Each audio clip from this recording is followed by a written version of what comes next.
মরুর দেশ সৌদি আরবে ধেয়ে আসছে তীব্র শৈত্যপ্রবাহ। এবার দেশটির ইতিহাসে সর্বনিম্ন তাপমাত্রা পরিলক্ষিত হবে। সৌদির কয়েকটি জায়গার তাপমাত্রা 0 ডিগ্রির নিচে নেমে আসতে পারে।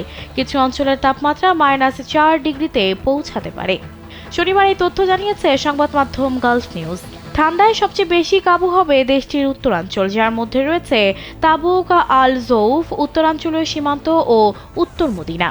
আগামী ৩ জানুয়ারি পর্যন্ত এমন আবহাওয়া পরিলক্ষিত হবে। সৌদিতে ইতিমধ্যে বেশ শীত পড়েছে।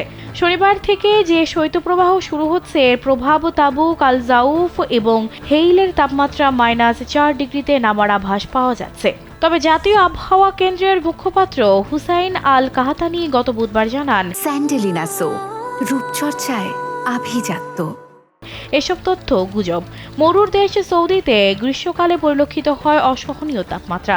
বিশেষ করে জুন জুলাই মাসে সূর্যের তাপে ঘর থেকে বের হওয়া যায় না, আর শীতকালে তাপমাত্রা নেমে আসে শূন্যের কোঠায়। চলতি বছর হজ মৌসুমে দেশটিতে তাপমাত্রা এতই বেশি ছিল যে মক্কায় হজ করতে গিয়ে 1300 মানুষের মৃত্যু হয়। এরই মধ্যে শৈত্যপ্রবাহ চলাকালে লোকজনকে বাড়ির বাইরে বের না হওয়ার পরামর্শ দিয়েছে আবহাওয়া দপ্তর। এছাড়া ঠান্ডা থেকে বাঁচতে প্রয়োজনীয় ব্যবস্থা নেওয়া সহ সরকারি গাইডলাইন মেনে চলতে জনগণকে আহ্বান জানিয়েছে এনসিএম।